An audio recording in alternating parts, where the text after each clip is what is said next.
Thank you guys for joining us today. I'm Liz Lessner, one half of Yes We Cannibal. We have convened a panel around the Cesar and Lois exhibition, Eat the Anthropocene. The panel is titled Reading, Unearthing, and Eating Anthropocentrism. We have a lovely collection of very talented scholars and practitioners with us who we will introduce after Cesar and Lois tell us a little bit about their practice. Hi, Lucy. Hi, Cesar.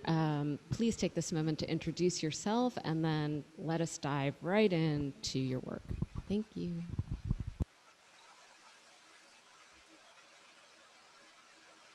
Hi, Liz. Hi, everyone. I'm Cesar, one half of Cesar and Lois.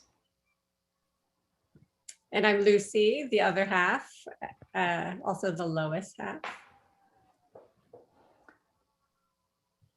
Yeah, we started this collective in 2017.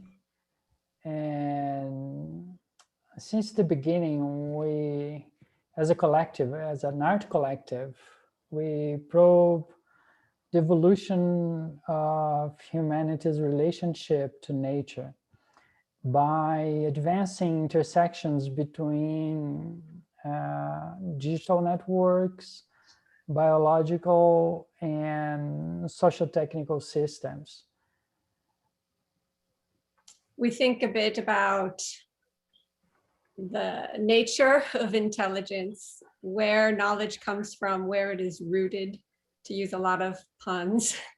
And we think about how we might reorient our human thinking to a kind of logic that is more aware of all of the inputs that could drive us to make different kinds of decisions as individuals, as societies. This awareness that we see in microbiological systems in abundance, in the networked kinds of decisions that support not just an organism, but an environment. Can I ask you guys to explain why, even though you are Cesar Baio and Lucy H.G. Solomon, you are Cesar and Lois as an art collective? Yes, there's a bit of history, of almost family history, where I am part of another collective that predates Cesar and Lois that has the acronym of Lois, the League of Imaginary Scientists. And when Cesar Baio and I began to work together, it was really thinking about how to join those two visions. And then we evolved into something new, a different kind of animal. Awesome, thanks. I think that's a great little tidbit about your work and kind of gives some context from where you're coming from. We had talked about starting off with your video. Should we do that now? The fungus is reading Plato, or is Plato reading the fungus? Which represents knowledge, the mushroom or the book?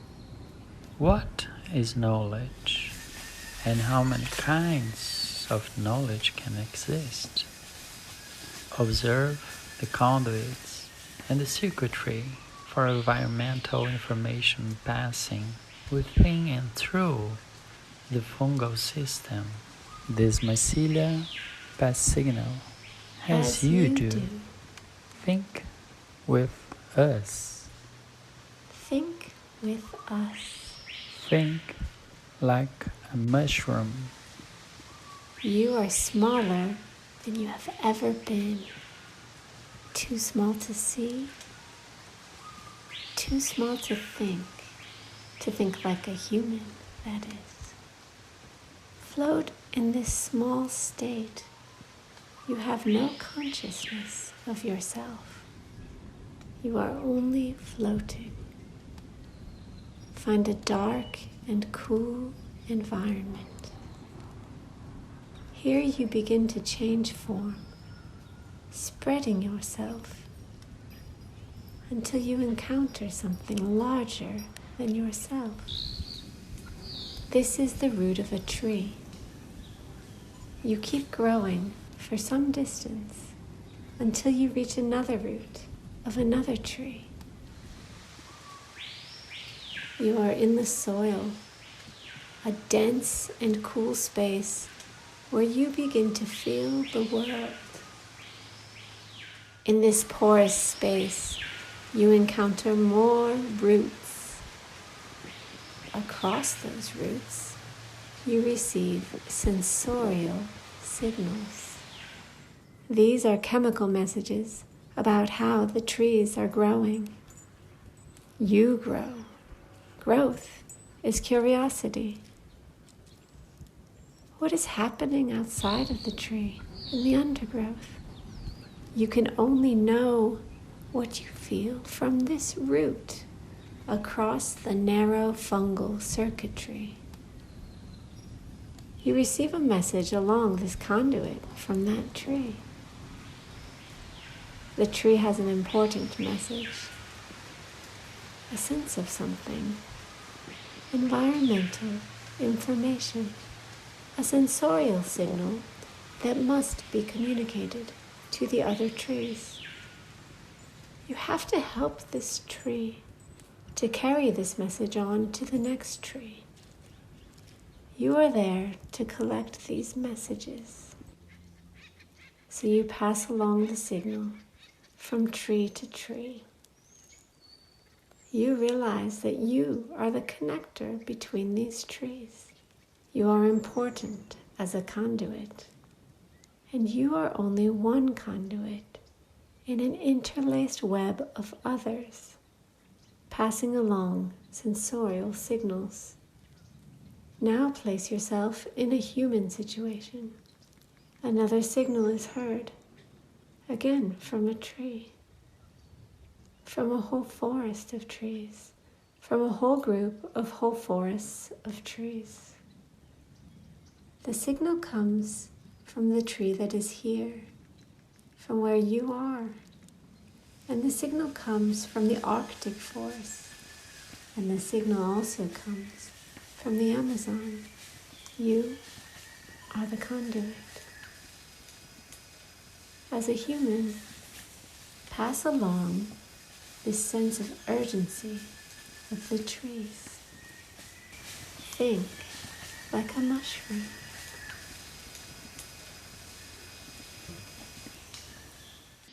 I'd love to hear more about some of the themes animating your work in general, and maybe that could lead us into a discussion of the work in Eat the Anthropocene.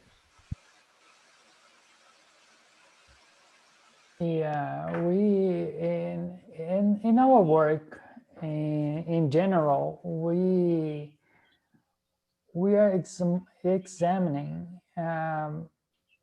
how the modern thinking, how the way of thinking that was built along the modernity brought us to this point of human and planet history in a moment that we call Anthropocene or Capitalocene or Chulocene or whatever, but it's a moment that we face the devastation potential of human existence on the planet.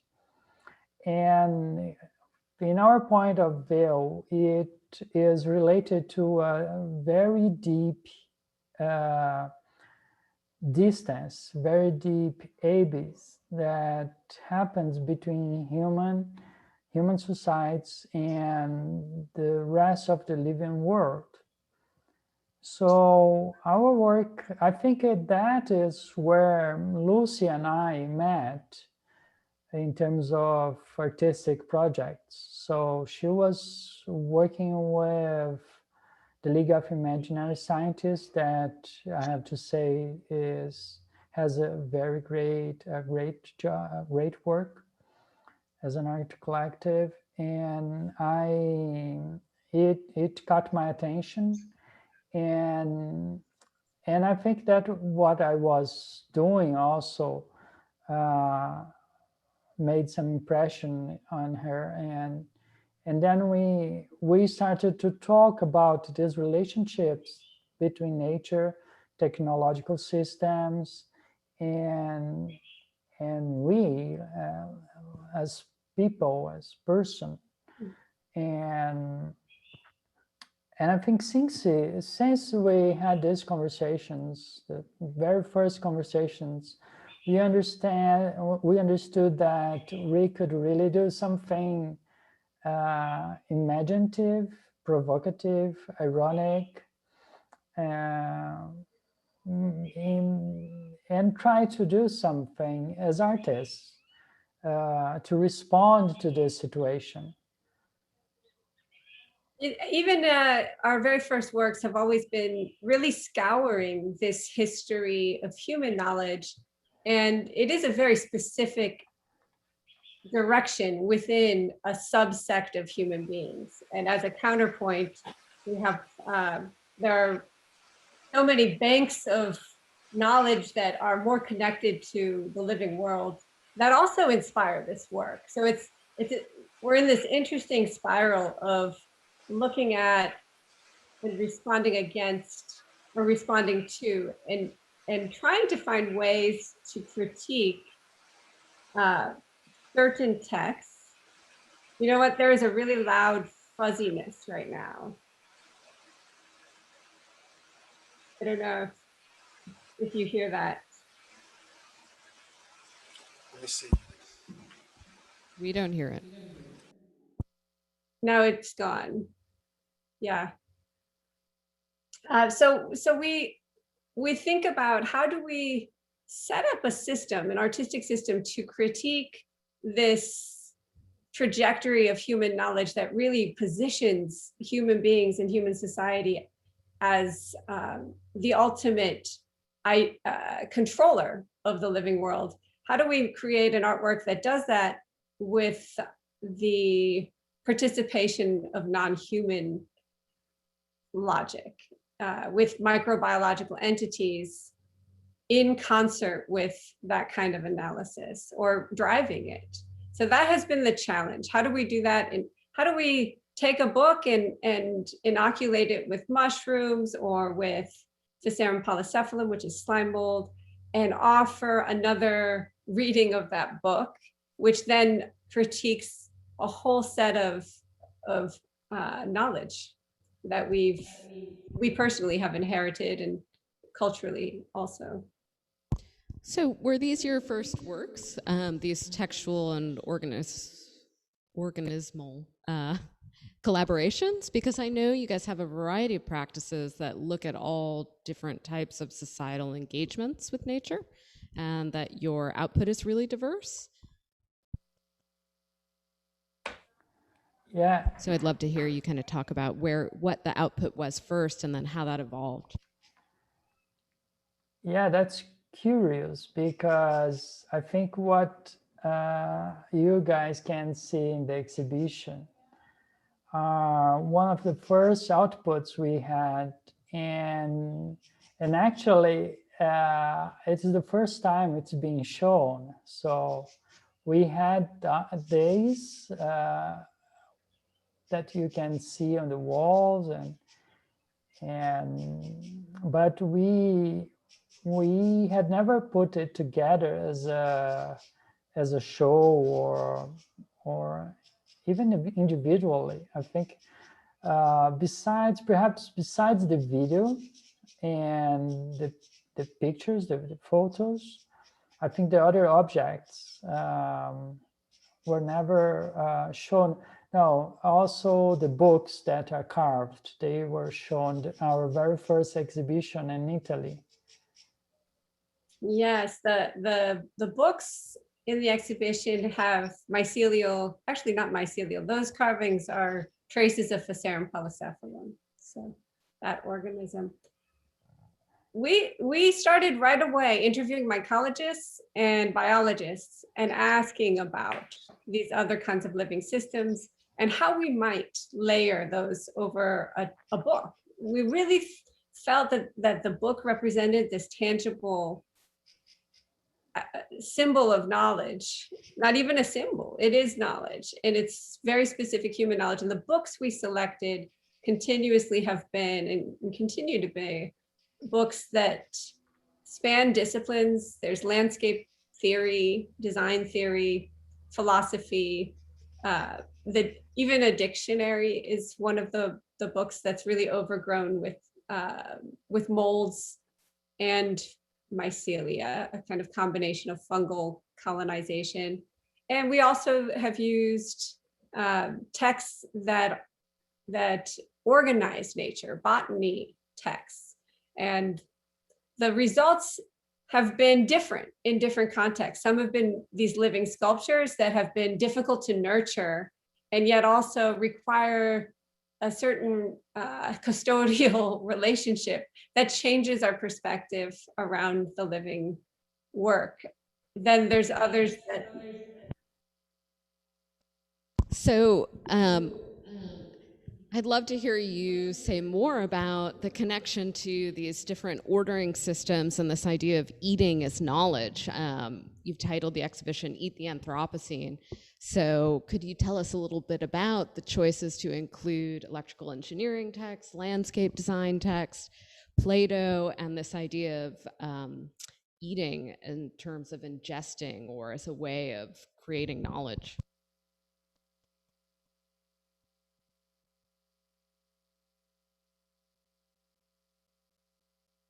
Oh, you're muted. Yeah, sorry. I think the very first conversation we had was exactly about growing books and on growing mushrooms on books. So by that I mean to put nature to eat the books. And I think after all these years, so not so many years, but after a few years working, we are still compelled by this idea of having this nature eating what we grew as knowledge, but that needs to be rewritten, you know.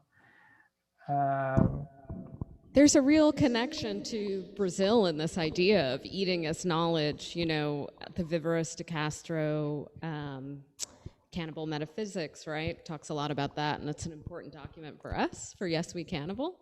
So I'm wondering about the cross-country collaboration, if that comes through in these in this exhibition in particular. You know, I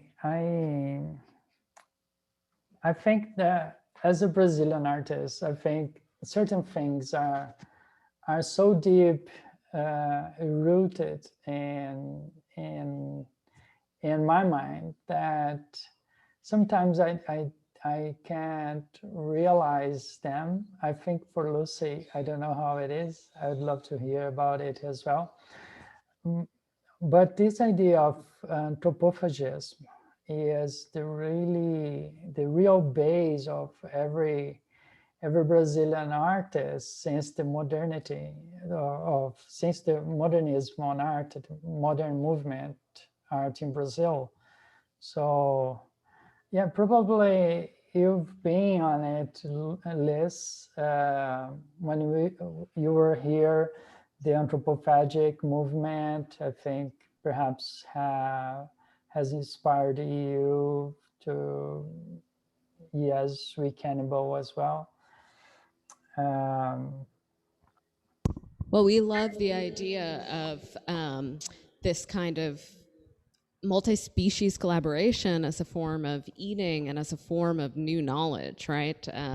So we were particularly attracted to your title in this collection of work through that lens. And maybe this is a good point to ask you guys to tell us about the AI, right? Because eating is something that still we're maybe convincing people without the background of the Brazilian avant-garde to consider as a form of knowledge.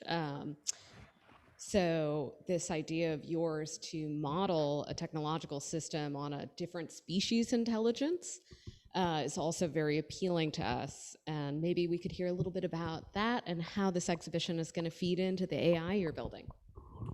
But your comment about Brazilian inputs, and specifically Viveiros de Castro, does also connect to how we are thinking about AI and evolving AI to be more ecosystemic. So we think of themes or terms and the whole concepts behind them, like multinaturalism and perspectivism, and how those ways of living and being in the world, which really span so much of environmental anthropology at the moment, of just embracing the non-human world in these social environments, that has become a huge impetus for us in thinking about what should AI be. If we have these human beings developing an AI in our neurological, brain-centered way, what would the outcome inevitably be for the planet and for societies? Versus what if we have an AI that looks at mycelia and how mycelia roots and connects to other species and signals, and has what we often refer to as an ecosystemic logic. Yeah, We love that. Can you tell us a also, little bit about how this exhibition is going to feed into that AI and where you're at in the process? yeah, sure. I also want to highlight that this idea of eating the Anthropocene is very connected with something that I do in my work. I've done that previously, but also with what Lucy has done as well. Like that's something that I really like in her work and her way of thinking, that is this irony, and I really connected with it because actually, like, we are eating the nature, we are eating mountains, we are eating rivers, we as society are eating everything because we think that everything is ours, is to be used for our joy, our security. But we don't understand that as society, as decision makers, we don't understand that eating everything is just putting us in this dead end. So Lucy, do you want to talk more about the AI, and then I can talk a bit perhaps later? Yes. I'm turning down our internal microphone here so that we're not too reverby. I hope that's better. I just wanted to switch with Liz because I had a question, and then I wanted to begin turning it over to our panelists. But one of the things, pardon the Baton Rouge noise in the background, we're on a main drag here. There's so much interest in relationality across all of academia, and one of the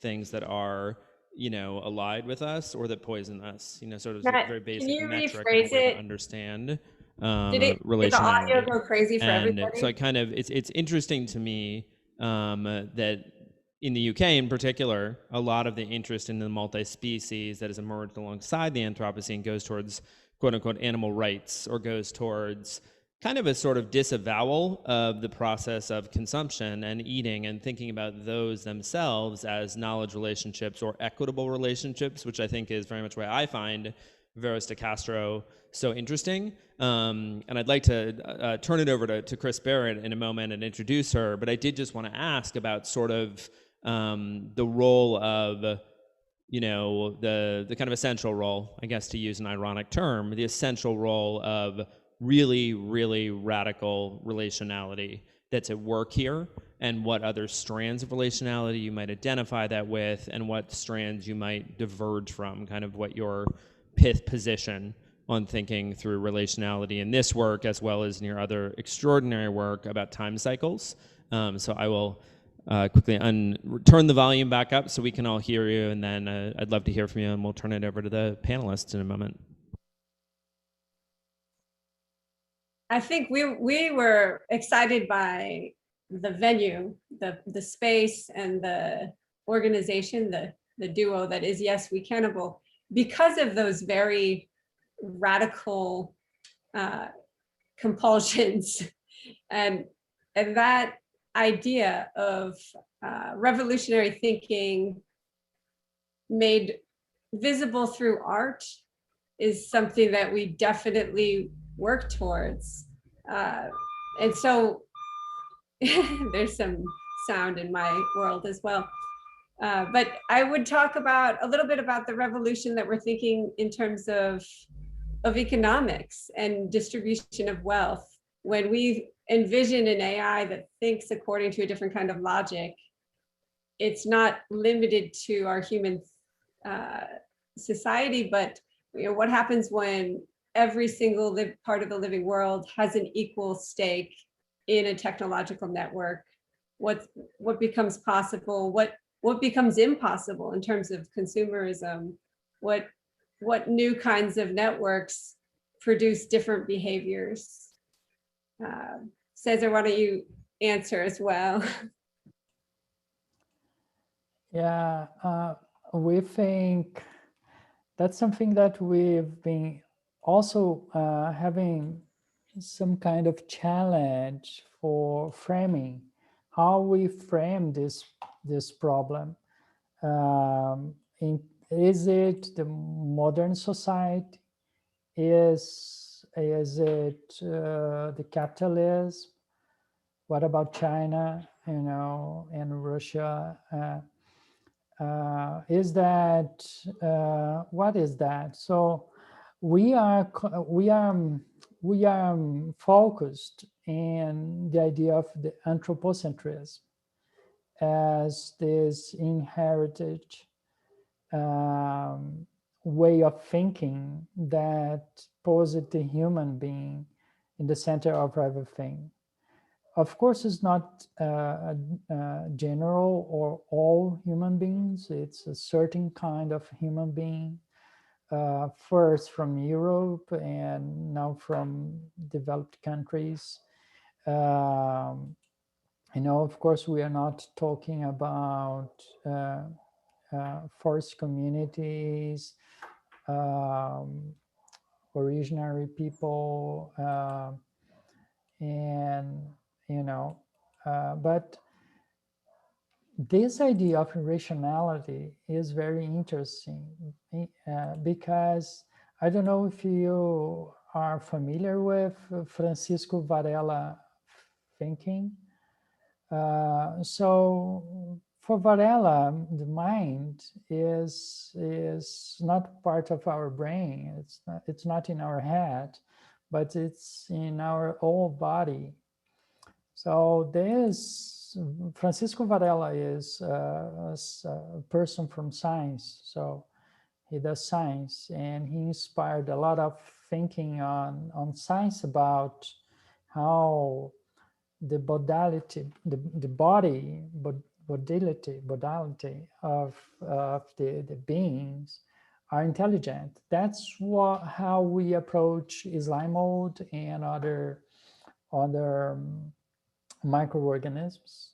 But also in the art field, a lot of thinking about that is being produced in areas like performance, specifically thinking about sensorial understanding and perceptions and thinking. And I think when we cross it with technology, we are kind of short-circuiting this whole thing, like connecting this extreme rationality of that's materialized in the AI and this very body and chemical rooted kind of intelligence. This is what we call this short circuit between this, what we call pre-human intelligence, that is this intelligence that happens in beings that doesn't have even a neuron, and this AI that it's the rationality formalized in a program, in a sequence of code, digital code.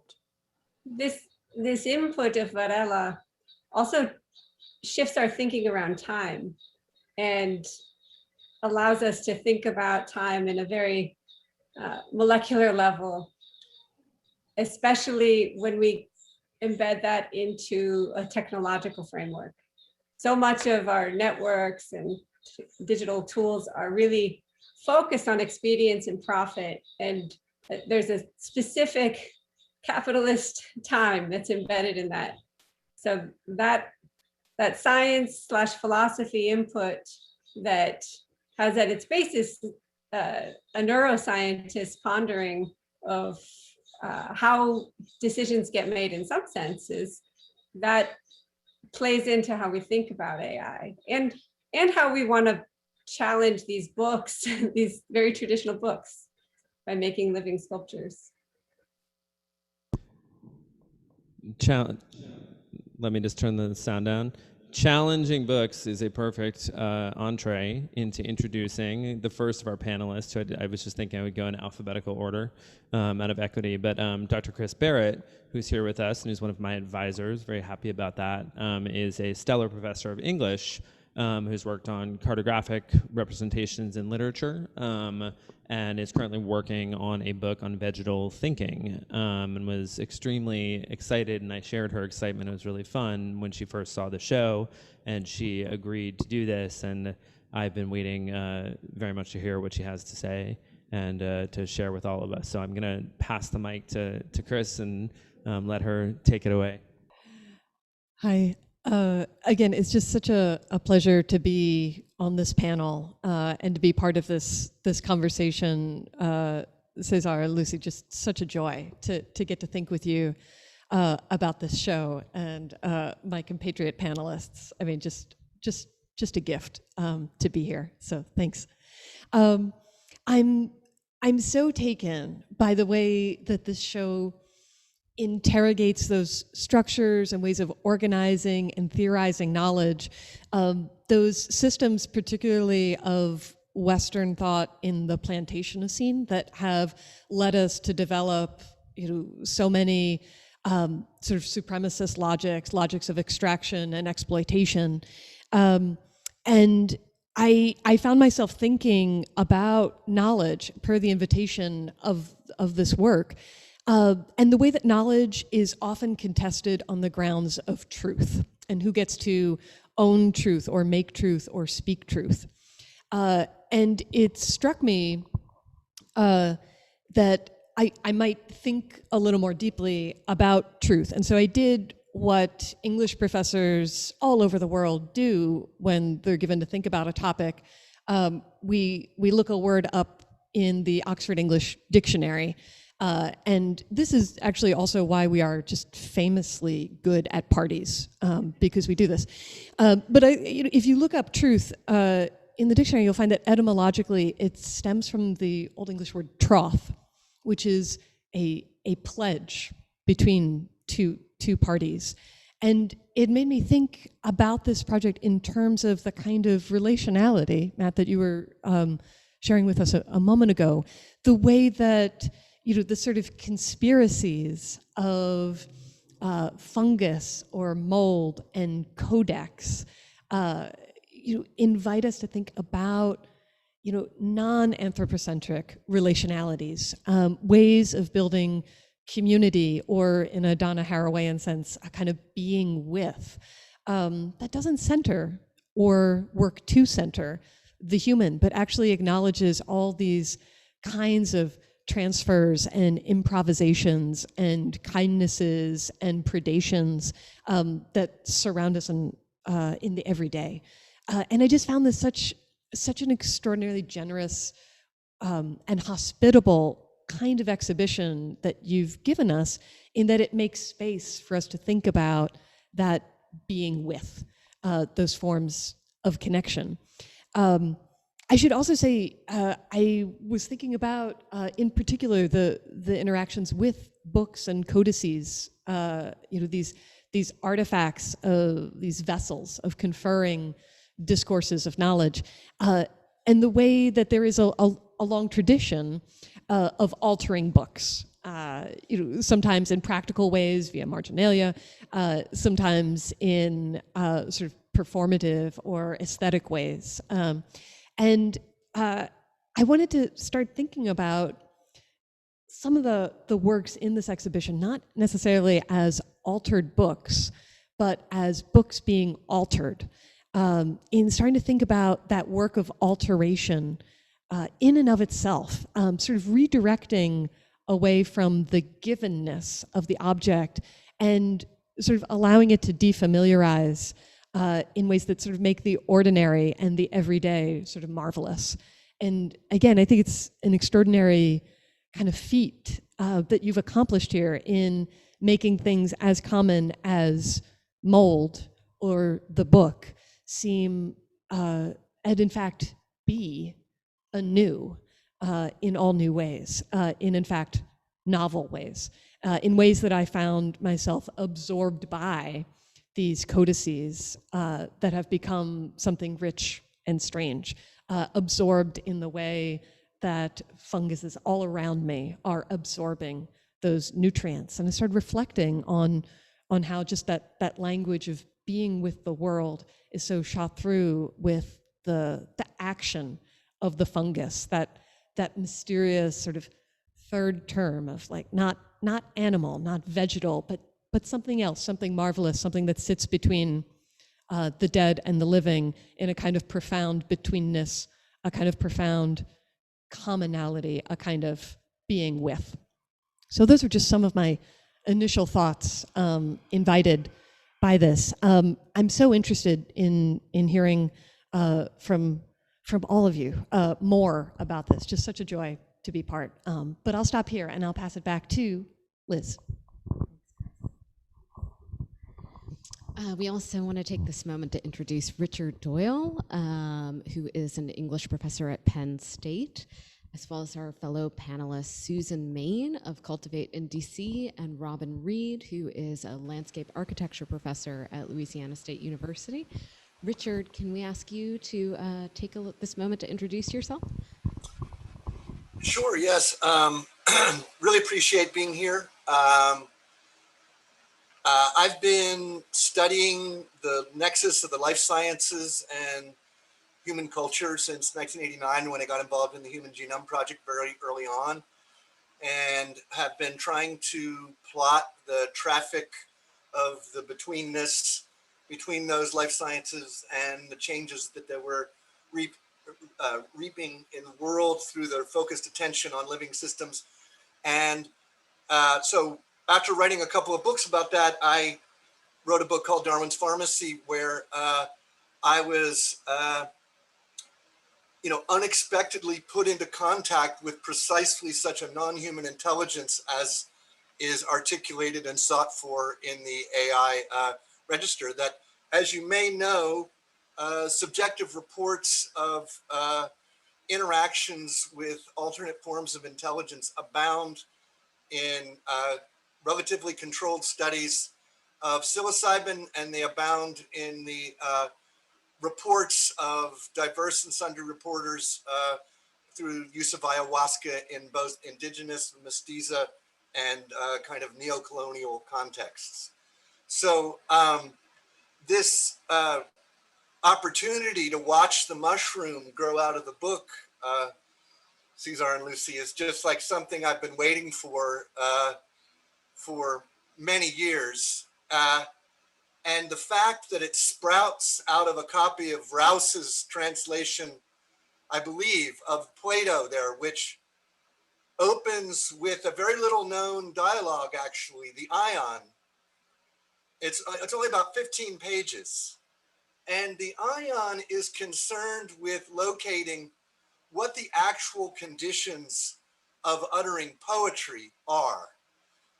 Is it something that is done by the reciter, or is it something that is not done by the reciter? And Socrates, as he does, using irony, Cesar,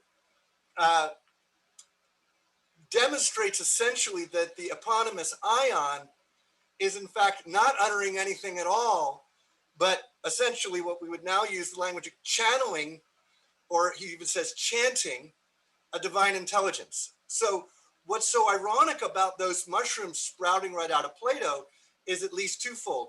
One, what we have taken to be the anthropocentric vision of, say, a tradition like the Platonic tradition is the barest scraping or even slime mold degrading of the text that is at hand there, that in fact, these Platonic and Neoplatonic traditions are very much composed of disciplines for learning how to have a practiced and loving relationship with non-human intelligences.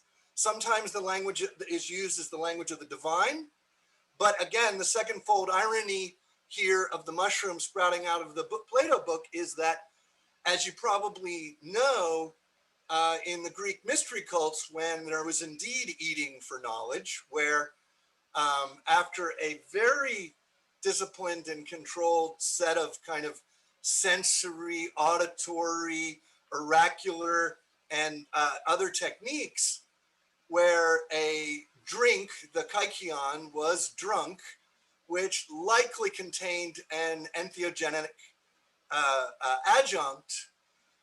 Maybe even some had suggested, aka Terence McKenna, that this was a mushroom.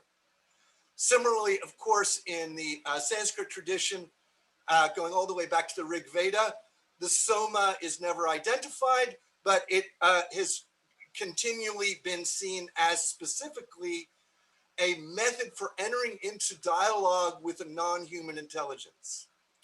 So when I see those mushrooms sprout out of Plato, it makes me happy because it at once makes the point of we've got to reread Plato if we read him at all. If we've got to reread Plato through the mushroom, with the mushroom, right? You remember Lacan reintroduced us to Freud. The mushroom can reintroduce us to Plato. So, grounded in the fact that, again, this kykeon drink likely was ergot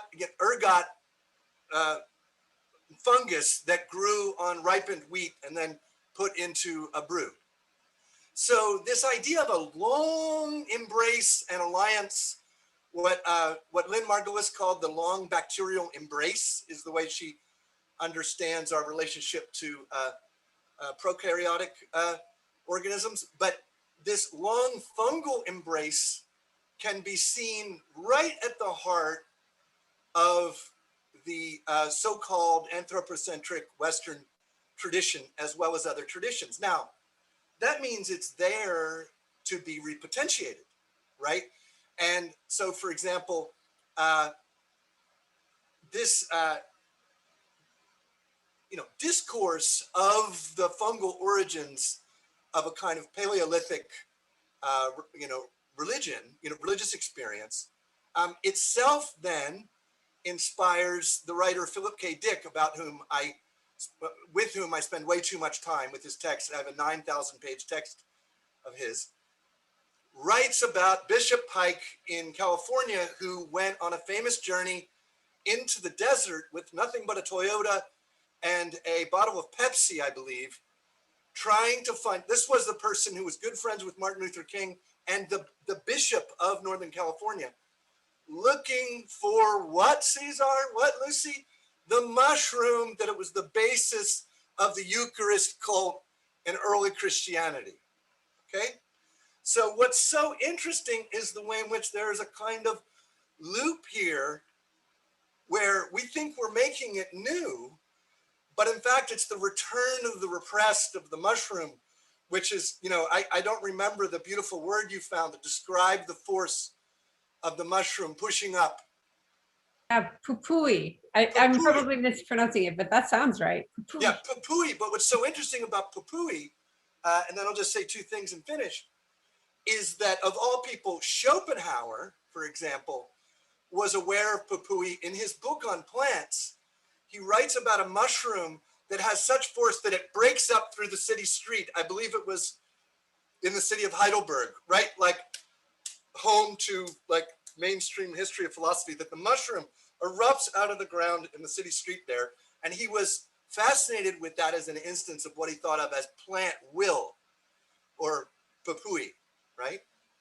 So, so that's why I'm so excited about your investigations, and you know, can promise to embroider and spread the word about these investigations, because I think that I think they go beyond the irony and good humor that they bring, which I also enjoy very much, but they really are pointing us to experience what a book is otherwise, right? When I teach 15 weeks of 15 different Philip K. Dick novels at Penn State, by the 5th week, students understand that books are mushrooms, okay?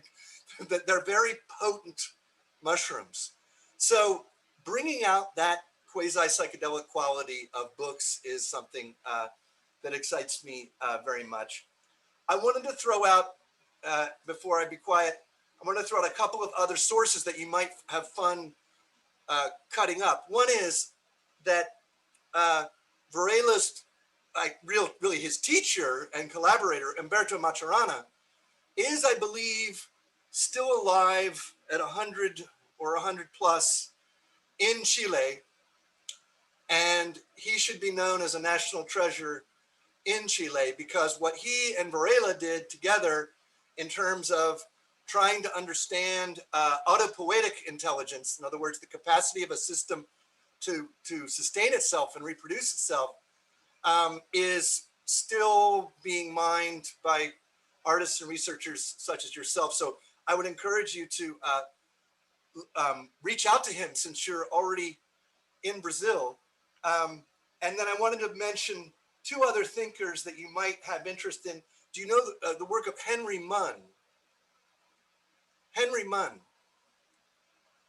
He wrote something called The Mushrooms of Language, in which he posits an alternate description of linguistics, essentially, as relying on a primordial experience of ecstasy by which meaning could ever possibly occur, right? And that the semantic level emerges out of that ecstatic level. And he was doing research among the Mazatec with Maria Sabina and others in the late 1950s there in Oaxaca. So Mushrooms of Language has been, and very influential in a kind of subterranean way, so that one of these studies I mentioned to you, listening to the logos, and I can share all this with you, was a study, a Samizdat science study done in the 90s, reported by the Multidisciplinary Association for Psychedelic Science. So we didn't just start doing psychedelic science because the billionaires got involved, was about research about the experience of, quote, hearing the logos at certain dosages of the mushroom, right? And this is a beautiful instance for you, because the book itself is, of course, an instance, like it's the ultimate instance of a certain logocentrism, right?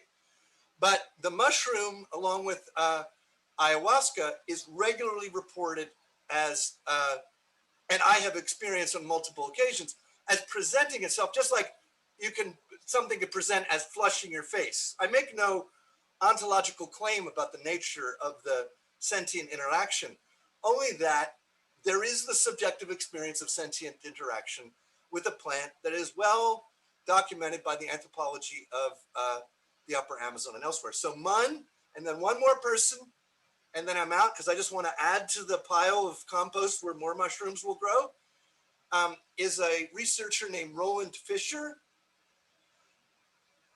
Roland Fisher, Ohio State University, 1961 to 1970. The whole time that, so for 4 of those years, Timothy Leary was on the run having escaped from jail for giving psilocybin to undergraduates, essentially for giving psilocybin for undergraduates. Rowan Fisher was at Ohio State University giving psilocybin to undergraduates and having them write under the influence of psilocybin, and did it for 10 years very quietly. There was never any problem about it. And it's extremely interesting research. What it suggests is that under the influence of psilocybin, the writing occupies a similar kind of signature as epic poetry, where there's a certain cascading of what he calls primary process content, that more and more primary process content related to dreams, kind of symbols that can't be captured semantically, and so on. So you might find those people interesting. Finally, I am a delegate on International Standards Organization, and we have just finished a big paper that says very little about the ethics of AI, but there has been a kind of effort to, and I would love to see your ideas about non-human AI spliced into that discourse, because it's currently, as you point out, sort of oriented towards this idea of trying to make it a force for good rather than understanding AI completely otherwise, which I feel like your exhibit does do. I would love it if at some point we could eat some of those mushrooms that are growing out of the books. And I think that might be something you think about doing in Denver or someplace else where it's legal, where, or decriminalized, where you actually eat the mushrooms. I'm sure you saw yesterday, and then I'm out. I'll pass the tile over to our next panelist. I'm sure you saw yesterday that there are now branded psilocybin products branded by the family of Bob Marley, the Marley brand. So the branding has begun, right? So creating space within these dialogues for actual encounters with these mushrooms of thought, which is, I think, kind of what mushrooms and slime molds of thought,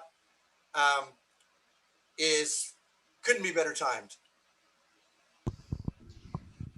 Thank you so much for that, Richard. I love the introduction of the cross-species embrace. That's a great segue for Susan Main, our sister in arms with Cultivate, a long practicing photographer, curator, educator. I'll let you finish the introduction, Susan. Thanks for joining us. Thanks. Yes We Cannibal, Liz, Matt, and all panelists, and especially Cesar and Lucy. The work is astounding and is creating a rupture in our thinking. And what I think is, you know, when I think about your work, I think about what I would say is like the eating of the anthropocentrism that we're all eaten by. We are eaten by the culture of the human. And so it pulls us away from any connection to others, non-human, more than human, even other humans. It pulls us away and creates this kind of vacuum that we struggle to sort of close. And then in comes a system, an economic system that encourages us to be better, be more ourselves with this kind of ingestion of a product, which has nothing to do with connecting back into the surface of the earth, to having a dialogue that we all miss, that we all feel, and that kind of longing for that connection never leaves us. I'm out in Montana right now. I'm on the frontier, you know, the frontier that used to be, that they ate up the frontier with an idea of rugged individualism. They displaced many people. They live in sequestered parts of the country. It really kind of makes me aware too of that, again, the culture eating us up, because it doesn't feel like there's an ethics that can stand up to time when you are faced with that. I stood in front of the radio the other day, yesterday, while my old father was listening, and I disrupted the signal with my body. I had to move around the room and leave the room until my magnetic field left the radio signal and he could hear what was going on again. And it immediately reminded me of this force that all beings have against each other and intermingling with each other. I see that in your work. And it's a visible kind of translation of this phenomenon that's happening all around us.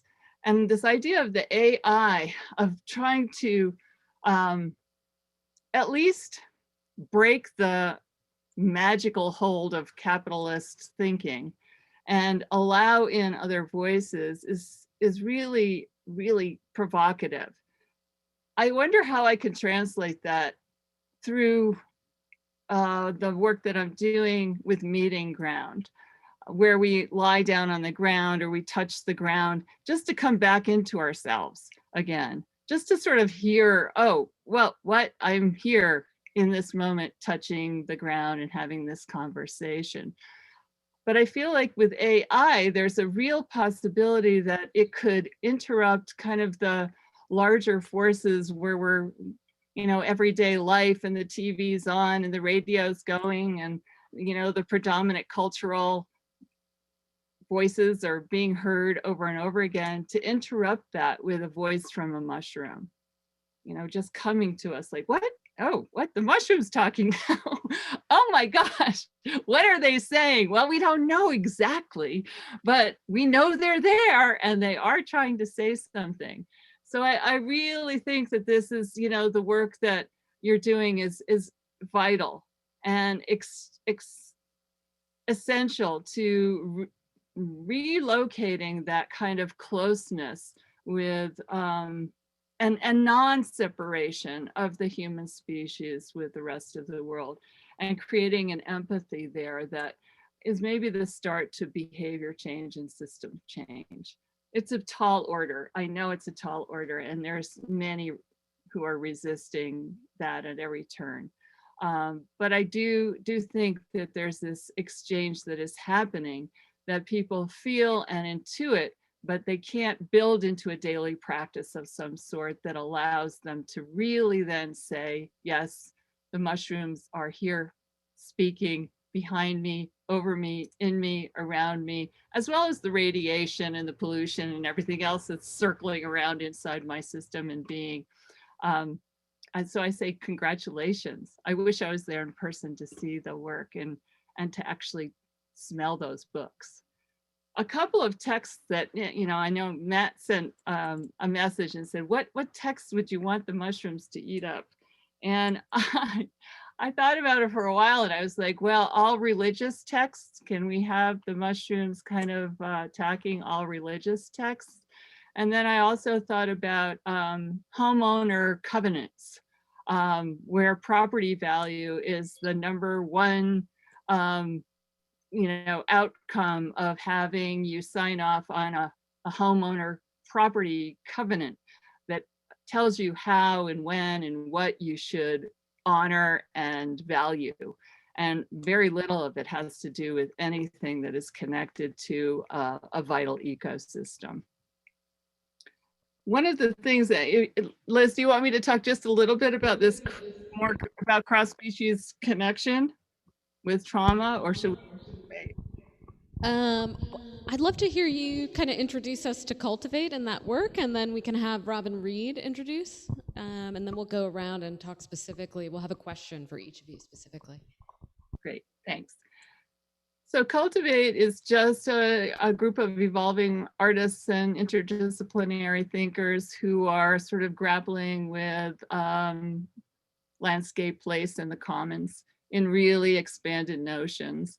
So not just a picture of the landscape, but all the interconnections and inside, outside, external. We entertain all of that kind of thinking. And then Meeting Ground is the collaboration I have with MJ Newberger, where we're trying to explore meeting the ground as a way to explore what we all hold in common, the ground, and that relationship of coming into self with the ground. The two of us personally use the ground as a transmitter for that kind of information. And we're interested though in what other people bring to that kind of idea of grounding.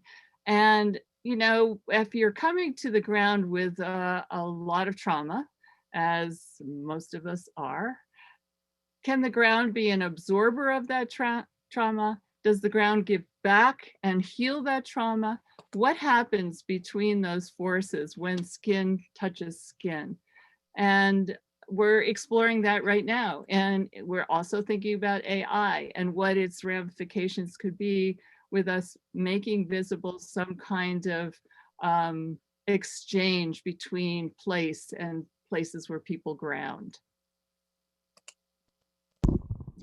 Thanks so much, Susan. And our final panelist, Robyn Reed, a practicing landscape architect, now an educator at Louisiana State University. I'd like to turn it over to you.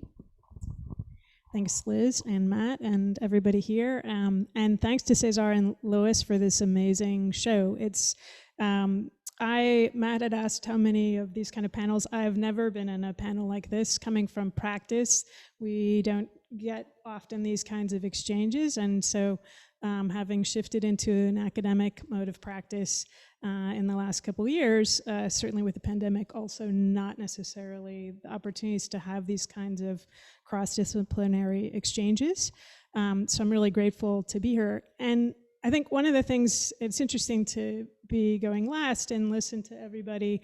First off, my background a little bit is I came from an art history background, specifically Santa Cruz, where I was doing a lot of work in semiotics and meaning, and then shifted over time, partly as a bookseller and into a kind of more built work practice and creative practice. And so, but I think in teaching and in working with students about, you know, what are the salient things we need to teach people in terms of becoming a landscape architect.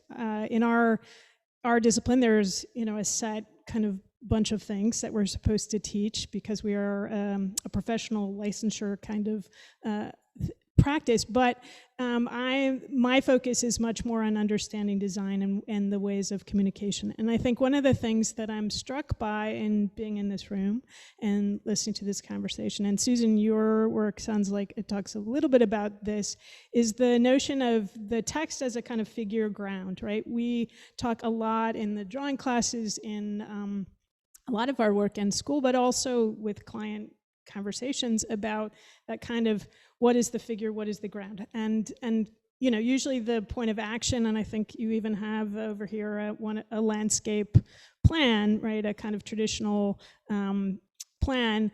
That's typically the product, right? That's the thing that we are presenting to somebody as the artifact, as the indicator of what the intention of something that might be built or the aspiration for something.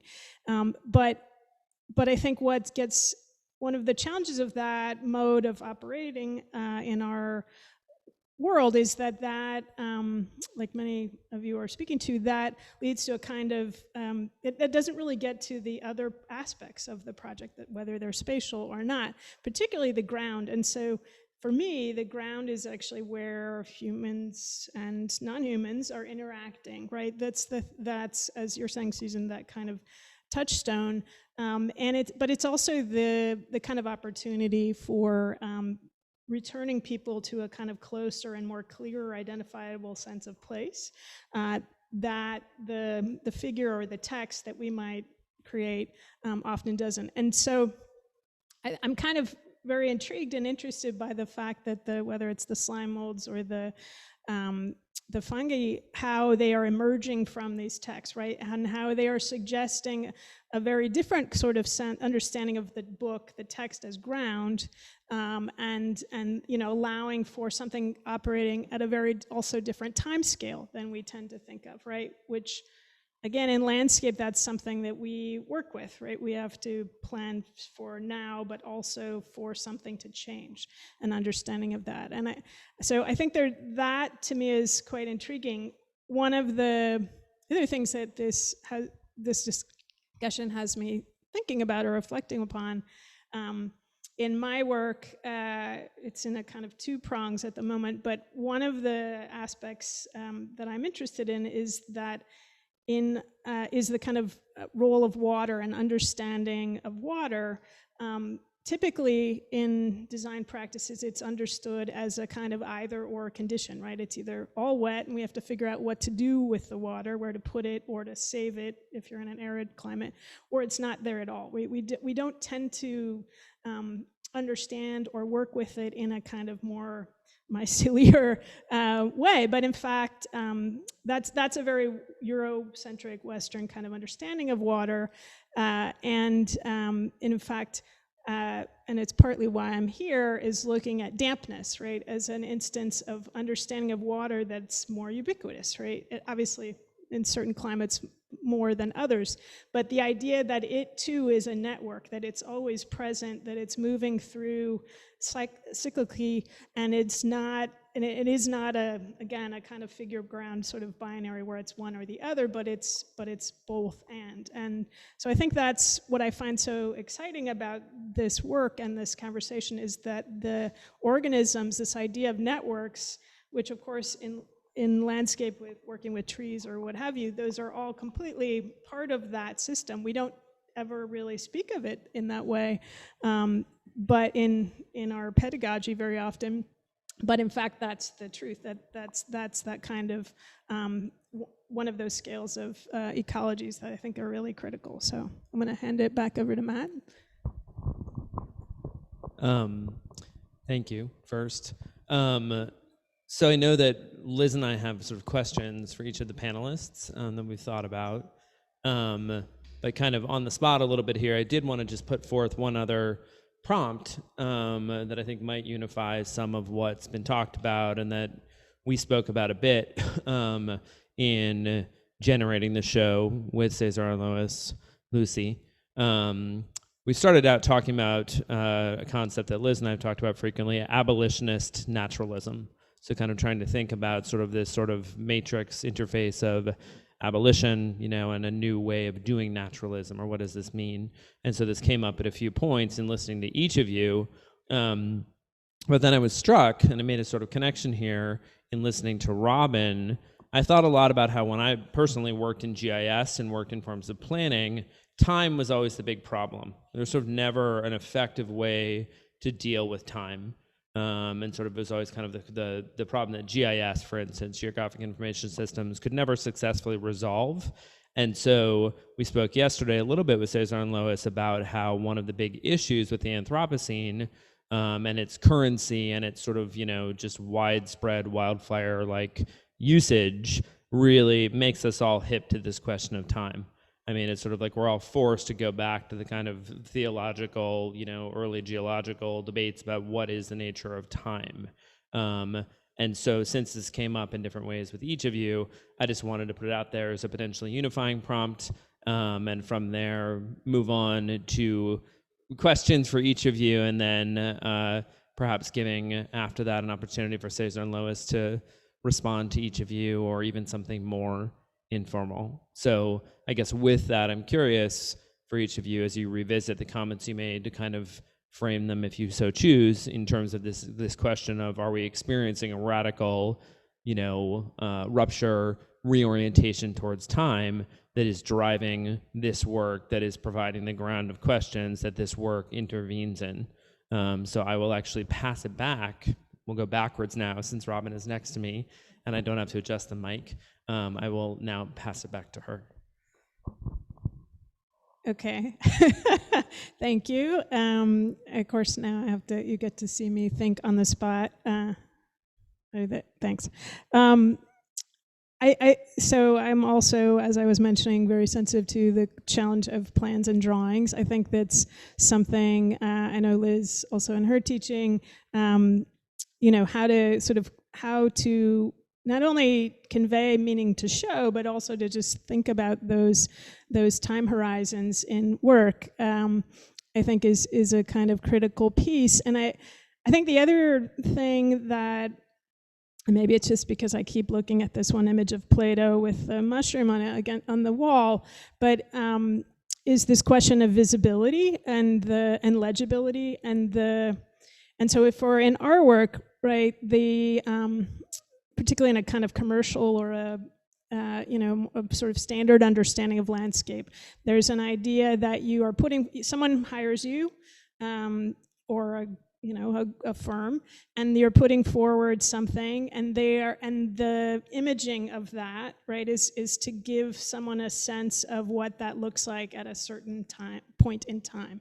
Typically, it's pretty far out, actually. The trees are big and shady, and there's lots of people, and there's it looks fabulous. That's obviously that's a kind of false understanding of time. But that is embedded in the kind of current practices. And I think it's one of the challenges of this moment that we are all in, is sort of grappling with, particularly in this year, where time has become much more noticeably, I'm sure it was always that way, but noticeably sort of fluid, right? Not staying home or not traveling or not having the same kind of pacing. But understanding that also at a kind of landscape time horizon scale. There's The Overstory by Richard Power a few years ago, in a strange way gave me quite a bit of hope, because thinking about the fact that the trees, which are a big factor in our work, but are playing a much longer game, that they're communicating at a much different pace, and they are networked and sort of talking to each other. It means we have to pay attention to that and to allow them to still exist. But I think these time horizons are not ones that typically landscape practices or architectural practices or what have you have. It's been much more of a kind of cycle of capitalism and a kind of product and a certain time, delivery date and all of those things. And they really don't factor in very much or very successfully those kind of much, much longer conversations that the plant communities and non-human communities are having. So now there's a knock at the door. I'm going to use that to, let's see, you were going back in alphabetical order, or am I passing it to? Maybe it's simpler to go to Chris. Okay. Okay. I guess I'll just add, generally when I'm introducing the concept of literary critical methodology to students, I'll note the problem of time, as you've just described it, which is that any given text exists in at least 3 times. There's the time in which it was written, the time in which it was read, and the time in which it was set. And of course, there are many other moments in between. And so much of our methodology for making sense, making knowledge, making truth out of these texts is about our relationship to situating it in time, situating its relationship to time. And I think there's something potentially immensely generative of the idea of thinking about a text existing in a kind of mycelial time that moves in all sorts of nonlinear and rhizomatic ways. And it seems like there's immense potential for sort of reorienting our structures of knowledge along these kinds of temporal spontaneities and collaborations.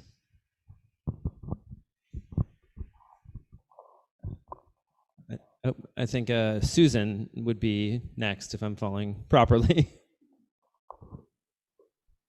Yeah, time. There's scarcity of attention, there's scarcity of time. And I was privileged during the pandemic quietness to be able to walk and slow down and take time. My husband had a hip surgery, and so he was going really slowly on these walks. And I was thinking, I'm never going to burn any calories. I'm never going to get my heart rate up. I was thinking about this other time. And as I slowed down into his time, some amazing world revealed itself to me. And so being able to slow that time down and to go into mushroom time as mushroom translates a text or redacts a text or forces a rereading of the text really seems almost like just looking at the garden. And it just happened to be eating a text in your garden, and you're watching it slowly happen. And then some things seem to sprout overnight, you know, like a flash of recognition of an idea comes to you, or here's suddenly the pea has made itself whole during the night magically, and you're able to pick it off. So those kinds of relationships to time, I wonder about in terms of a larger community, a community that supports that investigation of time, because it's very hard to do it on your own. And it took my husband having the hip surgery to slow me down. And it takes the community to say that we're in this together, we're going to slow it down, perhaps to make behavior change around the idea of time, to be able to see those kinds of rereading or to reread together, and unearth new possibilities. Thank you. I was just informed that because we started a little bit late, Chris is going to have to leave in about 15 minutes, but I wanted to make sure that Richard had a chance as well. I'm very curious to hear from him as well about time, and then we'll do our first question with Chris. So, Richard, take it away. Unmute. Yes, okay, thank you. No, this has been so fabulous to listen to. It's good to hear other people's sort of time reports, pandemic time reports. And I do think that we've been given an enormous gift that the kind of the temporal narrative fell apart a little bit. It was sort of frayed and fragmented and shredding and degraded. And for me, one way of organizing my thinking about that is, first of all, here's the book that Ram Dass wrote after he was kicked out of Harvard for working with mushrooms, which is Remember, Be Here Now, which is really an extraordinary text that needs to be put like alongside Finnegan's Wake or something in order to make a dual codex of what the 20th century was. And remember, be here now sounds like hippie crap until you do it. And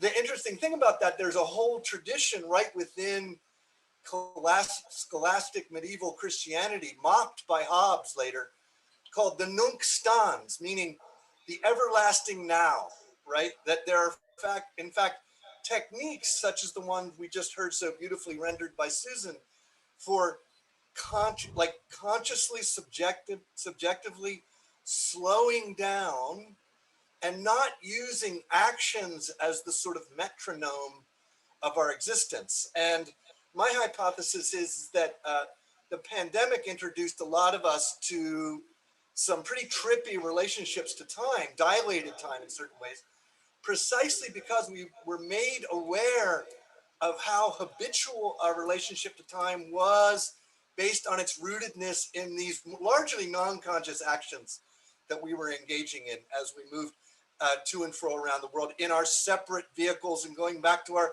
separate tomb homes and going to our separate thought bubbles and and all of a sudden that just all dissolves. You're just here, okay? And what's really fascinating there in terms of the community impetus that I heard Susan having there is that we can share, just sharing these stories and techniques for ways of abiding alternate temporalities. Because what happens is, to most people, I teach meditation. When you teach meditation, a lot of people at first are rather shocked by the experience of atemporality, like that they lose any measure of how much time went by. A flotation tank is absolutely great for this. Even somebody who's never meditated, they go into the flotation tank and they say, was that forever? I think that was forever. Remember, Spinoza at the end of the Ethics says that time is the image of eternity, meaning that it's essentially, when he says image, a representation, that eternity is that we can have this subjective experience of eternity precisely because if we just slow down, as Susan was suggesting, we can look and see that it's always freaking now, always, no matter what. And that's an observable, while causality, say, since Hume, is not an observable. You can't observe it. I can't find causality anywhere. But if I slow down the way Susan is instructing us, and where the way that the mycelial time, the mushroom is making us aware of, then we start to notice that, we've always already, not been out of time. That this whole idea of spending time itself is so extraordinarily toxic and viral in the negative sense, and that we can allow ourselves to abide in that present moment, but that there are practices for doing that, just like there's ways of making better jambalaya. That doesn't mean like we worship the jambalaya king, right, or queen, but we say, hey, what are some techniques for abiding in the now? And turns out every heterodox mystical tradition is full of them. So I want to suggest that mycelial time, which I like how you put it there, Chris. Mycelial time is the time of what they called, at least in the 60s, of unfortunate terminology in the psychological literature, the time of ego death. In other words, meaning that just as the mycelium has no center, if we can slow down enough, we can observe that there's no sovereign here making a decision as an I, okay? There's this process happening, and the more we become comfortable with that, and that's where I think we have reason to be optimistic, because that very capitalist tendril that says, be happy, be a better version of yourself, express yourself on Facebook, is actually responding to that birthright that I think Susan was talking about, of us all wanting to reground ourselves in the now. And that's not bullshit. You can do it. It's a technique that the literary tradition that we're hearing about works with all the time. Otherwise, it wouldn't be able to represent time's passage. So, because it needs to be able to have recourse to a now. So I think we're in a moment of, I'm hopeful that we're not simply going to snap back into regular cinematic programming where everything has a beginning, middle, and end, and just be like, maybe, like, a lot of my friends from different communities are reporting that it's like, we're just not going to go back to work right away. Actually, we're not going to do that. And that's profound, because we're addicted to work, right?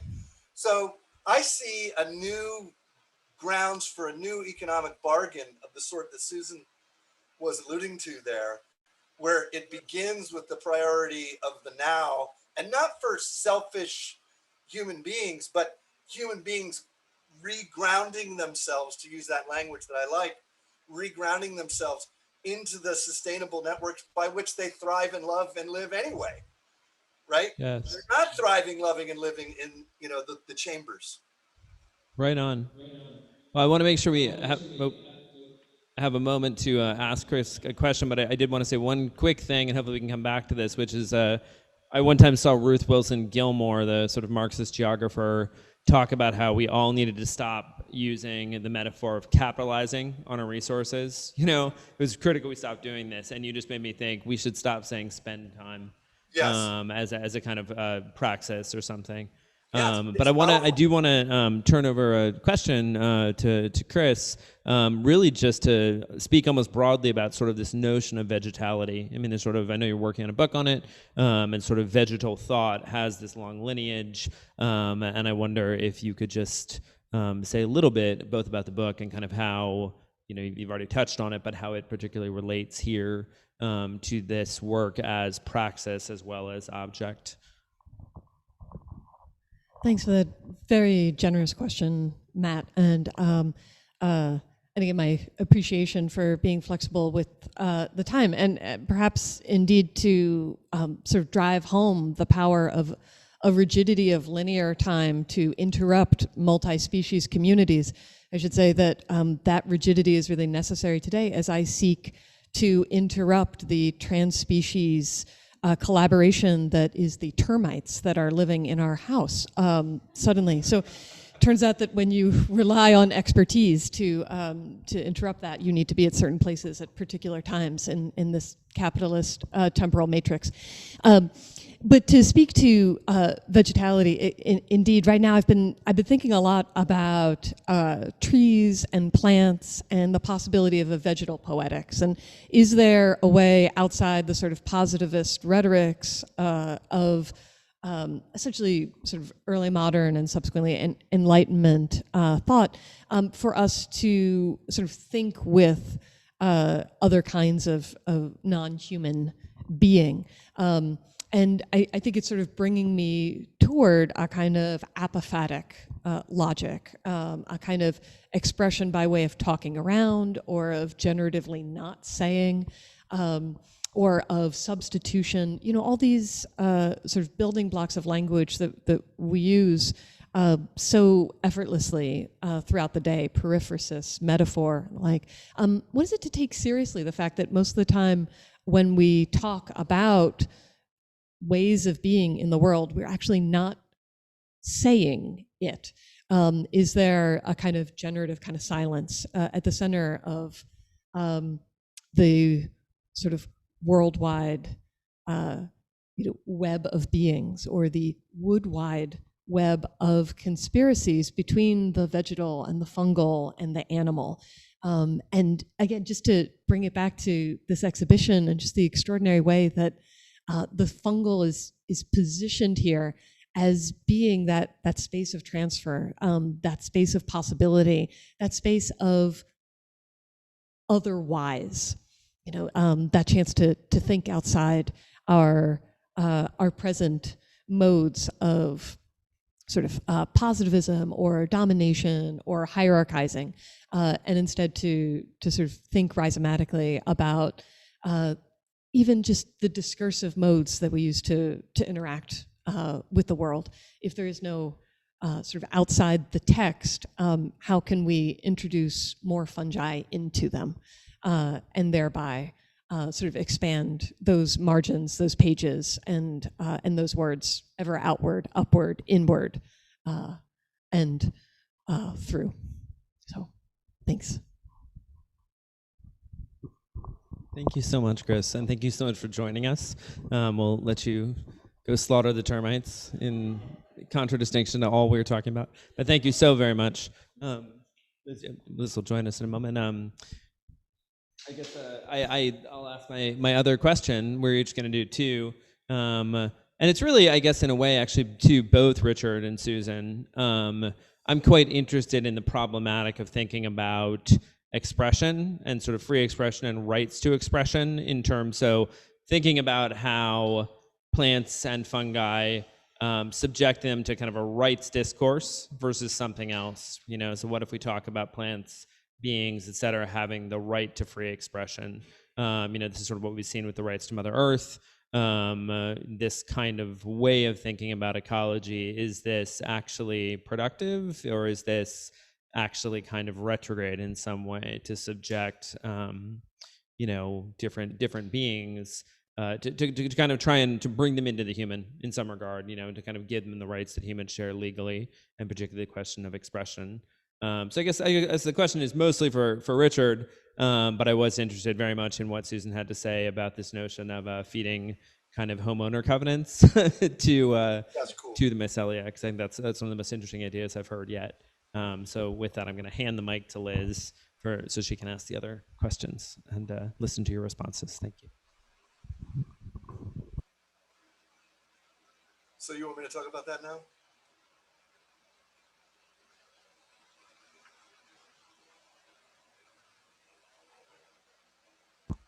You want me to respond to that? Sorry. Yes, please, Richard. Oh, sorry. That was the silence out of which it all comes. I think with Burroughs on this one, William Burroughs, in the sense that there was no one who was in more sort of profound and uncanny alliance with non-human entities in many ways than Burroughs. But Burroughs would point out, I think, that the problem with, as has occurred in Switzerland, with giving plants rights, is that then you have to have an entire institutionalized layer of infrastructure that determines the compliance and enforcement of those rights. And it's that institutionalized infrastructure which is directly at odds with the more mycelial and vegetal modes of being. So I would suggest instead of granting, say, rights to the mushroom, because the mushroom already has like really pretty beaucoup rights. It's they figured out how to live in cow shit in pastures and then get humans to eat them. That I would say we should eat those mushrooms and we should drink the ayahuasca so that we understand, have an imaginary or have a relationality to something other than an abstraction, right? And whenever we say something about, giving plants rights, or something like that, we have two abstractions, right? Plant and rights. And one of the beautiful things about the mushroom is the way in which it very much, plays on the taxonomical boundary of plant, non-plant, mineral, and so on. So I understand and resonate with the desire to, quote unquote, extend rights to non-human actants, but it brings along with it this overhead of the technocratic infrastructural state, which is very similar to what I see happening right now with the colonization of psychedelic knowledge, which is a knowledge that has been practiced and cultivated by indigenous traditions all over the world, but is now being subjected to these kind of like, now we can do the science of it and show what's really true about it. And that sort of elision of the sacred is, to me, it in a nutshell. I like to call it the Protestant ethic in the spirit of psychedelic capitalism. That as soon as we start thinking about rights as a framework, Matt, what I have observed is that there is an elision of the sacred, which is different than an elision of the religious, which I agree we would let the mushrooms eat the scripture. Does that make sense to you? Yes, and I actually had a quick sort of follow-up question, but that I'm also wanting to hear from Susan. What if we think about fungi as outlaws? Sounds like Liz has something to add to that, but I guess I'll pass it to her. But I think it's interesting that alongside this sort of interspecies turn, anarchism is also resurgent, right? And so if we look at the metaphor of the kingdom, the animal kingdom, I mean, that's the archon. So there's some way in which actually kind of, I like what you said about, the fungi obviously transcends in some way the plant-animal boundary. It's a kind of loophole when you go foraging. The signs in the park always say you can't disturb any plants or animals. And I always think, okay, cool, I'm fine. So I think it's quite interesting that in a way anarchism is resurgent, in many ways at the same time as this material is resurgent. And I think it's an interesting quandary, at least, to consider what if we were to think about plants, fungi as anarchists and outlaws, and to ally ourselves with them as a way to also challenge political discourses of kind of liberalism, et cetera. But I think Liz has something to add, so I'll pass it to her. Stemming from Chris's comments about, the sort of the non-communicated from the vegetal kingdom, it made me think about this idea of refusal as method, right? And especially in Cesar and Lois's work, this active elision that these fungal collaborators are making on these texts. If we take a look at the plant kingdom and refusal as method, what kinds of strategies can we gain? What kinds of new lenses for communication can we gain? And I'd love to hear Susan both respond to this through this lens of her work with trauma, right? So much about trauma is so much trauma work that we think about with the body is about a kind of acceptance of all bodily responses, right? So what role can refusal play in that? What role can interspecies refusal play in that? And then I'd love to hear Robyn respond in terms of landscape, both as a designer of people and in thinking about, what happens when you refuse access, what kind of multi-species refusal, how does that impact landscape design? So I'll turn it over to you, Susan. Wow.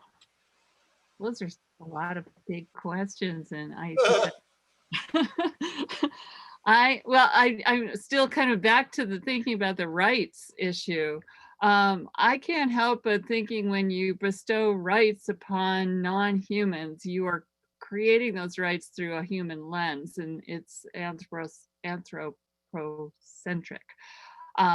And I do agree with Richard, there's this other layer of kind of bureaucratic legislation and legal adherence that, again, says something maybe, maybe not everything is quite equal in every space at the same time. So, there are different relationships that are maintained in different ecological niches that we have really very little knowledge of. And so I feel a little like it's a lovely sort of nostalgic sort of sentiment to say everything can stand up and it's beautiful.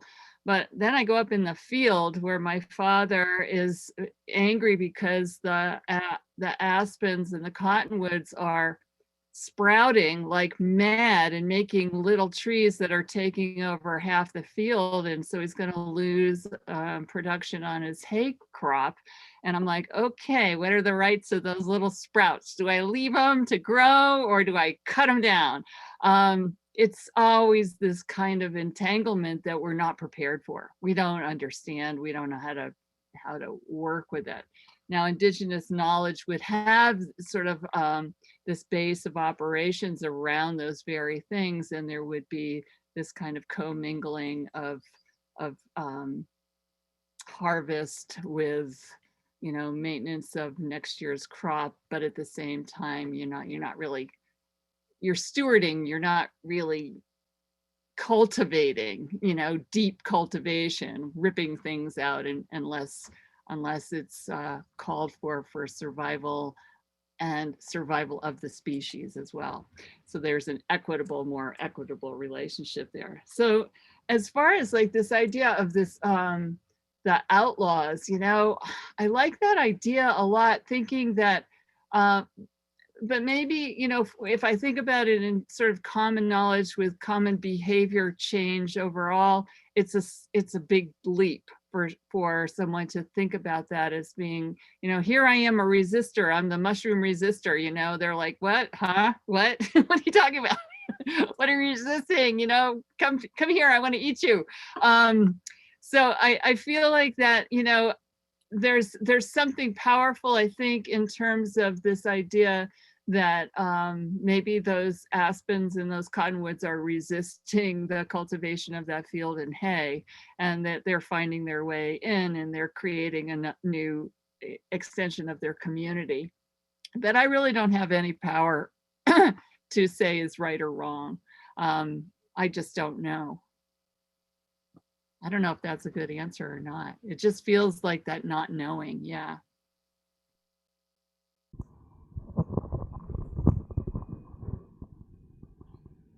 Thank you. And just in the interest of time, perhaps we'll now turn it over to Robyn and then give the artist a chance to respond and sort of synthesize and hear more. So thank you very much, both Richard and Susan, and I'll turn it over now to Robyn. Thanks, Matt. I'm pretty intrigued about how I'm already starting to think about how I could start using outlaws as a way to think about design. I think, again, what I'm interested in landscape is this kind of relationship of the seen and unseen, and I see the mushroom, or I see that is in some ways that's the thing that is the most legible, most tangible, right? And yet the power, and it is the fruit. It is, but the power of the network is actually the thing that I find most intriguing and interesting. And as whether it's Chris's comments about the vegetal, these kind of more ways of coming at something rather than a kind of, with the object or the figure, but in fact through, from the sides and other things. I think, in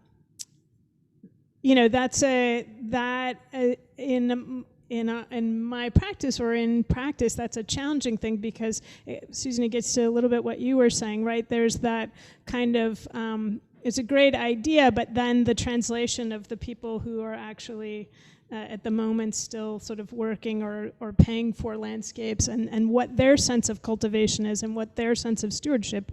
There's a quite a lot of movement in landscape, and certainly in urban spaces, to think about rewilding places, right? To allow essentially a different understanding of maintenance, that you let something be what it is choosing to be.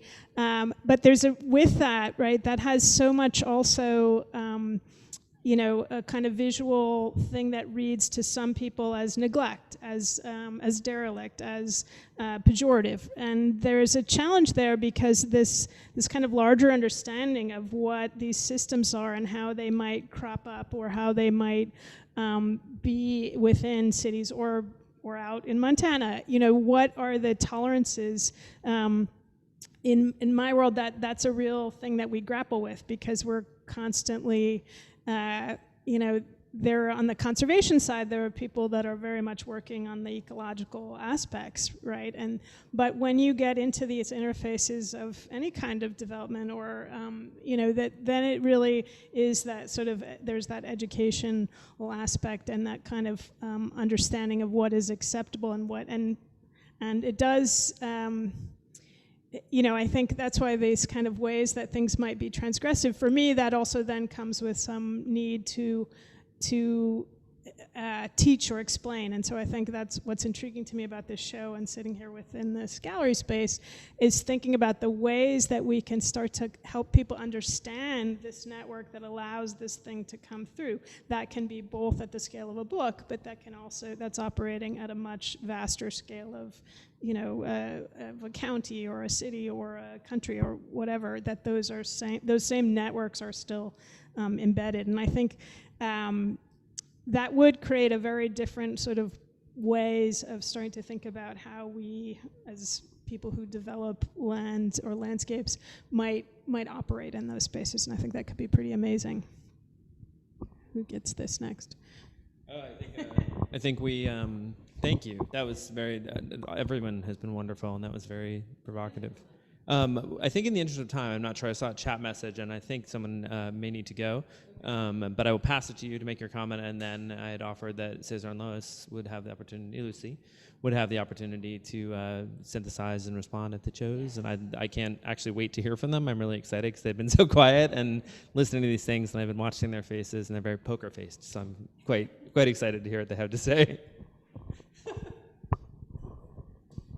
I think Robyn's comments about scale actually provide a nice looping back point, because there is something in your work about scalability and an AI operating at a scale that an organism growing on a book cannot.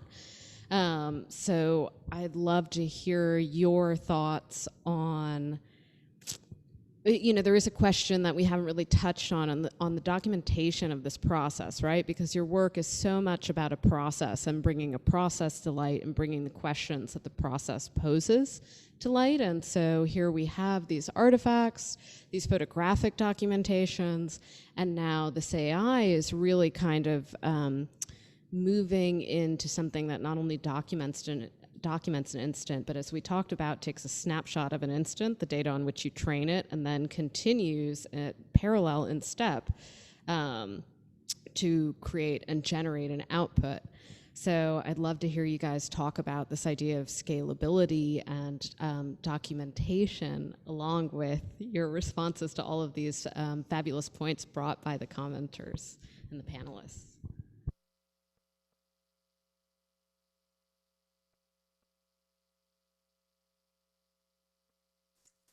Wow.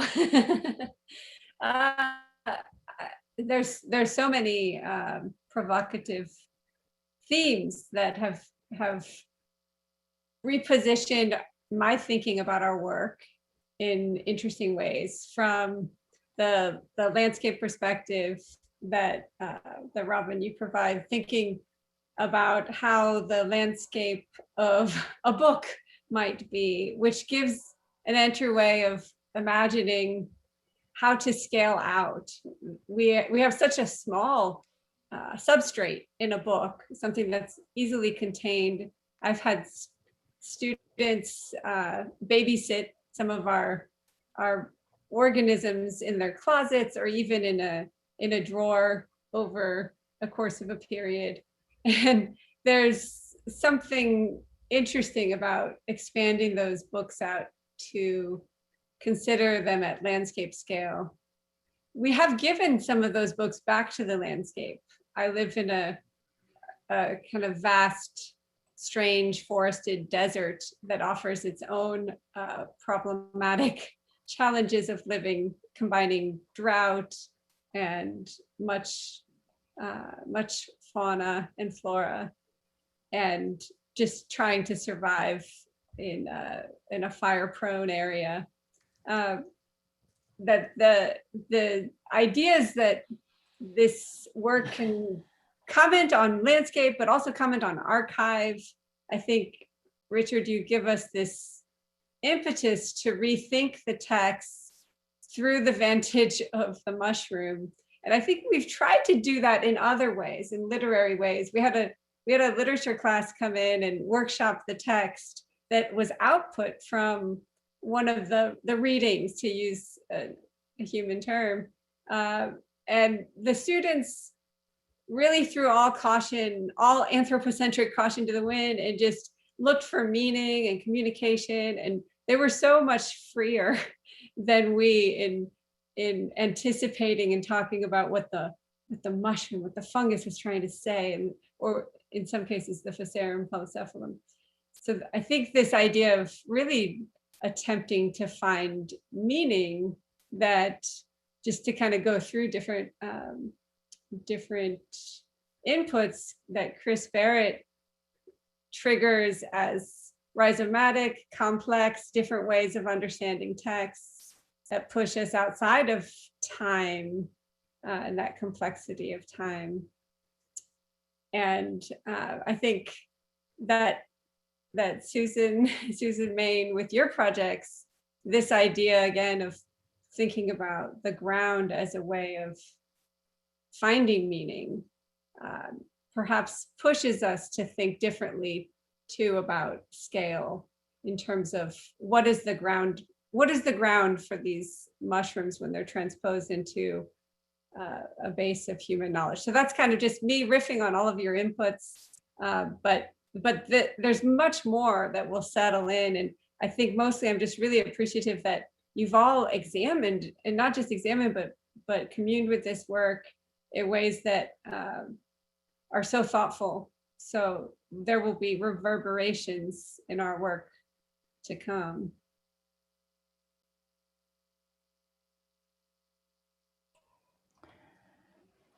Yeah, from my side, I think I could spend the whole day or the whole weekend here hearing you guys speaking. You are so generous and so thoughtful and so insightful, I think, for us. And for sure, I want to watch it tomorrow or after again, just to watch again and rethink and think again about what you've said. So I will just, like Lucy, I was just so there is a lot of thinking on it, and I would just pick up some of things that I was taking notes here. When Chris says about this idea of criticizing this idea of conspiracy, of microorganisms, I think it's amazing. It's very interesting, and how actually we usually silence this conspiracy, And one example is of how we think about it, or something, or I will rephrase it. It's something that her thinking make me think is about one of our projects that is that was done, that is being done in Buffalo, that relates to our microbiome, the living beings that live in our bodies. So some scientists say that we have more cells in our bodies that are not human than we have of human cells. So in our mood, our humor, our how hungry we are all related to how these beings are living inside our bodies. So this is very interesting for one side, because it's a very material way of thinking, like Richard just said about giving plants rights. It's once again conforming nature into our concepts, in our laws, in our way of thinking. And now he proposed the other way back. So let's go and try to think with the plants in us, and that's how Amerindians do. This is how Aboriginal people do. This is how we or our ancestors have done.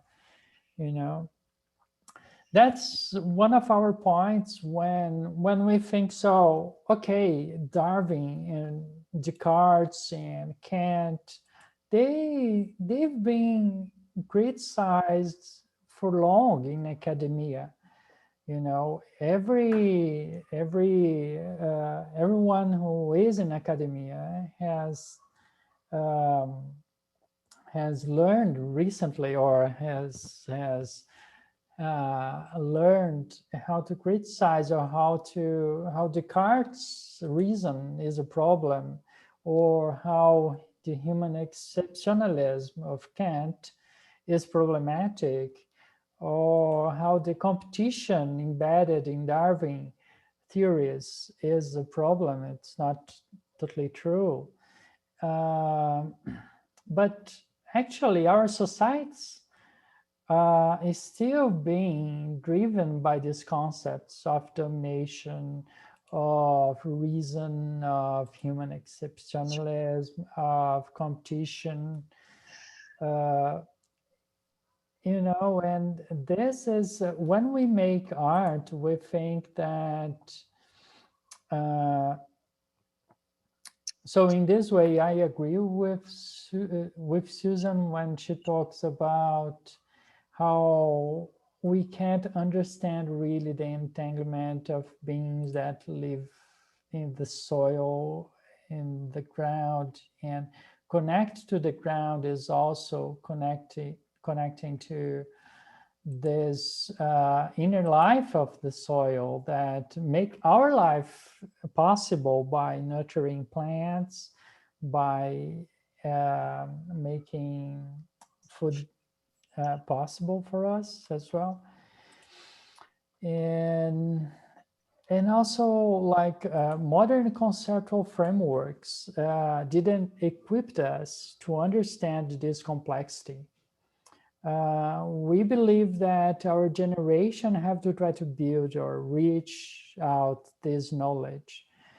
And in my point of view, the only way to do it is to transform the theoretical criticism in some kind of practice through our society. And this is, and also this, for me, just can happen if we can before create images of it image that make it imaginable, it conceptually possible through aesthetic, through experience, through conceptual artwork. So I think that's